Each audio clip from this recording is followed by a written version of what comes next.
आज आप इमेजिन कर सकते हो कि रोहित शर्मा और Virat Kohli writing articles for newspapers, India बुरी तरह हार के आई जो एक्सपेक्टेड था, और वो डेब्यू सीरीज हो सकती थी सचिन तेंदुलकर की। तो सीरियस तो वो भी नहीं कंसीडर होते थे कभी एज अ और प्लेयर, वो कोई इतने बड़े प्लेयर भी नहीं थे उस एरा के। जो आज हमें पुजारा को देख के फील होता है, बेचारे वो कमेंट्री कर रहे हैं और इधर हम बीजीटी में गंद मचा रहे हैं।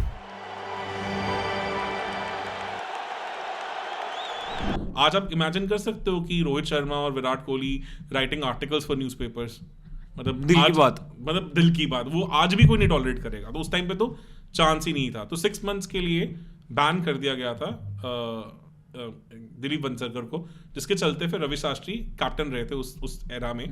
वेस्ट इंडीज के साथ मैचेस हुए थे, आई थिंक 8 मैचेस में 7 मैचेस में वेस्ट इंडीज से हारी थी इंडिया वनडे में, जिसमें से 6 मैचेस में Ravi Shastri was the captain. पर इतना गैप था दोनों टीम्स में कि आप डिस्कशन कर ही नहीं सकते। पर उसके बाद we went to Sharjah to play New Zealand and Sri Lanka, और वो सीरीज इंडिया इजीली जीती थी under his captaincy Ravi Shastri के। तो फिर 89 सीरीज आई, इंडिया वेस्ट इंडीज गई, फिर से वापस लेके आए वेंसेको को एज अ कैप्टन। इंडिया बुरी तरह हार के आई जो एक्सपेक्टेड था, और वो डेब्यू सीरीज हो सकती थी सचिन तेंदुलकर की। Sachin Tendulkar was not considered for that series, क्योंकि उनको था कि वेस्ट इंडीज में शायद उन फास्ट बॉलर्स को छोटा बच्चा ना खेल पाए। वो फास्ट बॉलर्स कौन थे? वो तो पता ही Malcolm Marshall, Ambrose, Ian Bishop, उस वाले फास्ट बॉलर्स की बात मैं कर रहा हूँ। तो उनको लगा कि शायद ये नहीं खेल पाएंगे स्पेस को, तो नहीं लेके गए थे। तो Dilip Vengsarkar was the captain then. बड़ा इंटरेस्टिंग हुआ था जब वापस आ रही थी इंडिया, तो दे वेंट टू यूएसए में एग्जीबिशन मैच खेलने चले गए थे बीसीसीआई से बिना पूछे। काफी सारे प्लेयर्स, तो वो सारे प्लेयर्स बैन हो गए थे। तो बैन बाद में रिवोक हो गया था, but Dilip Vengsarkar was then taken down as a captain. तो अब एक्सपेक्टेड कौन था कि कौन अगले कैप्टन होने चाहिए, और उस टाइम तक तो रवि शास्त्री थोड़े मैच्योर भी हो गए थे और बातें भी डिफरेंट हो गई थी। पर देन 28-29 के हो गए थे, 27 साल के हो गए 27 साल के हो गए उस टाइम पे। फिर पाकिस्तान टूर हुआ, सबसे बड़ा टूर था जो इंडिया पाकिस्तान गई।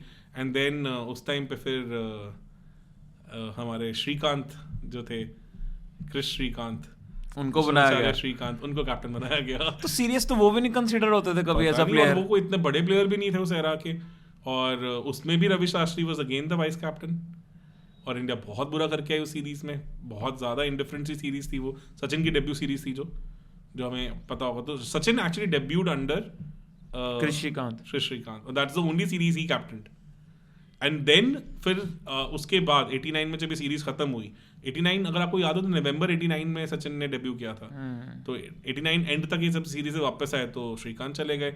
उसके बाद 90 में अगर आपको याद हो, फरवरी में जनवरी फरवरी में न्यूजीलैंड टूर्स होते हैं। तो न्यूजीलैंड टूर पे एकदम से एक नया नाम आया कैप्टन, उसमें भी रवि शास्त्री कैप्टन नहीं थे। In fact Ravi Shastri was dropped for that tour. तो न्यूजीलैंड टूर के लिए वो ड्रॉप हो गए थे। तो श्रीकांत भी ड्रॉप हुए थे, रवि शास्त्री भी ड्रॉप हुए थे, और फिर एकदम से कोई नया कैप्टन बना था जिनका नाम था मोहम्मद अजहरुद्दीन। तो 1990 में Mohammad Azharuddin was the captain. India took a very new team of 90s बोलते थे उनको, ये फ्रेज आया था नया, team of 90s, and they did really badly. बहुत मजाक बना था उस टीम का। एंड देन इंग्लैंड टूर हुआ उसके बाद 90 में, फिर दोबारा रवि शास्त्री वापस आए टीम में, और दोबारा वो वाइस कैप्टन बने। अजहर कैप्टन थे। तो उसके बाद वो वाइस कैप्टन रहे अजहर के नीचे। देन ऑस्ट्रेलिया गए हम, उससे मेजर टूर्नामेंट। तो वो summer of Australian cricket term किया था ऑस्ट्रेलिया ने, because Australia was very down and out by that time. They were not expected to do well. तो हमें था कि इंडिया के पास अच्छा यंग टैलेंट है, तो हम अच्छा करके आएंगे। बुरी तरह हार के आए थे वो सीरीज। 8 टेस्ट मैच भी हम नहीं जीते थे। 8 टेस्ट मैच था जो हमें जीतना चाहिए था सिडनी में, जहाँ पे रवि शास्त्री ने 200 स्कोर किया था एंड सचिन ऑल्सो स्कोर्ड 148। वहाँ स्पिनर ही नहीं था हमारे पास, एक ही स्पिनर था रवि शास्त्री। तो दूसरा स्पिनर अगर होता तो हम वो टेस्ट मैच जीत जाते। सिडनी में था, सिडनी में स्पिन होती थी बॉल, और ऑस्ट्रेलिया समहाउ लास्ट डे पे 8 विकेट्स बचा के ड्रॉ करा गया था वो मैच। अगर 2 विकेट्स और आउट हो जाती तो ऑस्ट्रेलिया वो मैच हार जाता। और उस एरा में इंडिया ऑस्ट्रेलिया जाके जीतती नहीं होती थी। तो बिकॉज पुअर कैप्टनसी, 4 पेसर खिलाए थे उस विकेट पे, जहाँ पे इतनी हेल्प ही नहीं थी पेसर्स के लिए। तो वही कहानियां जो हम आज सुनते हैं वो तब भी वही था सेम। उसके बाद रवि शास्त्री वाज इंजर्ड, वो नी इंजरी हो गई थी उनको उसमें, एंड उस नी इंजरी के बाद he could never come back as a same player. उसके बाद उनका टेस्ट डिक्लाइन शुरू हो गया था। फिर ऑस्ट्रेलिया में वो 100 के बाद सीरीज ही नहीं खेले। फिर साउथ अफ्रीका उसके बाद गए थे, फिर वहाँ ही डिड रियली बैडली, और उसके बाद वो फिर 30 साल की एज में got dropped. And never came back to Indian team. तो 92 में ही वेंट. देखो ना 94 में तो ब्रॉडकास्टर बन गए थे. जो वर्ल्डटेल की डील करवाई थी सचिन की, तो वो तो रवि शास्त्री ने करवाई थी ना. तब तक तो अगर आपको याद हो तो 98 में जो वो सैंडस्टॉर्म इनिंग्स है, जो डेजर्ट स्टॉर्म इनिंग्स है, उस time Ravi Shastri was a big commentator at that time. 36 साल के थे वो उस टाइम. 36 साल, जो विराट कोहली की आज की एज है. जो आज हमें पुजारा को देख के फील होता है, बेचारे वो कमेंट्री कर रहे हैं और इधर हम बीजीटी में गंद मचा रहे हैं. तो 92 में हो गया था. 92 में रवि शास्त्री, नो डाउट रवि शास्त्री मैं नहीं कहूँगा कि बहुत लेजेंडरी प्लेयर थे, but he was batting allrounder जो बैटिंग ऑफ दैट एरा में जडेजा से थोड़े बेटर कंट्रीब्यूट करते थे. और एवरेज आप कहोगे तो सिमिलर होगी, पर वो एरा अलग था. और बॉलिंग में जडेजा से नीचे थे. तो वो बैटिंग ऑलराउंडर थे, but he did his bits and pieces. But was he smart enough कि वो मतलब एक हम बात कर रहे हैं कि क्या वो कैप्टन मटेरियल थे? अब वो आई डोंट थिंक सो. उनकी कोचिंग स्टिंट के बाद ही हमारे डाउट भी होना चाहिए. और स्ट्रैटेजिस्ट तो वो बेस्ट माने गए. मतलब Sachin Tendulkar rates him so high कि 98 में जब शेन वॉर्न के अगेंस्ट उन्होंने अटैक करना था, तो he went to Ravi Shastri for all the technical advice कि मैं करूँ क्या. तो रवि शास्त्री सेड कि मैं तो लंबा हूँ. He was a tall handsome guy. तो ही सेड कि मैं तो शेन वॉर्न को रीच करके पहुंच जाता हूँ, आप तो नहीं पहुंच पाएंगे.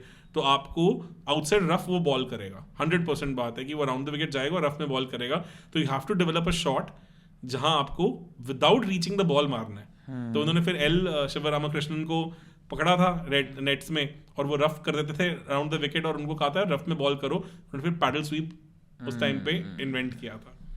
तो इन्वेंट ही कहूंगा, उससे पहले क्रिकेट में ज्यादा डिस्कस नहीं हुआ शॉट को. मतलब मेन स्ट्रीम कर दिया था, यू कैन से दैट. और उसके बाद भी पैडल स्वीप आज की डेट में कोई खास खेलता नहीं है. तो मुश्किल है वो शॉट, बहुत ज्यादा प्रैक्टिस चाहिए. एंड यही हुआ, शेन वॉर्न ने ये as a secret weapon prepare किया था फॉर 98 सीरीज कि मैं अराउंड द विकेट जाऊंगा और मैं सचिन को बिल्कुल चोक कर दूंगा और सचिन अपनी पेशेंस लूज कर देंगे. स्ट्रोक प्लेयर थे, खत्म हो जाएंगे. Ravi Shastri knew this is coming before the series, और उन्होंने तेंदुलकर को एडवाइस किया था इसके लिए प्रिपेयर कैसे करना है. तो अब ये सोचो कि एक बंदा मतलब could read what is coming his way. And बड़ा फेमस कोट है, मार्क टेलर की इंटरव्यू है एक बार. तो मार्क टेलर सेड कि फर्स्ट इनिंग्स में तो सचिन वैसे ही आउट हो गए थे 4 रन मार के चेन्नई टेस्ट मैच में.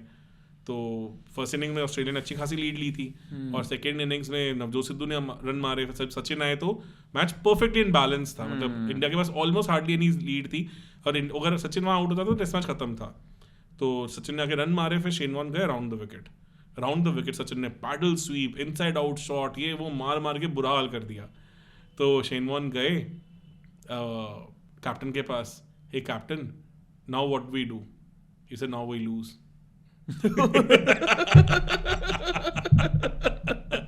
कि इस सीरीज का जो हमारे पास एक हथियार था वो चला के देख लिया, अब कुछ नहीं होने वाला.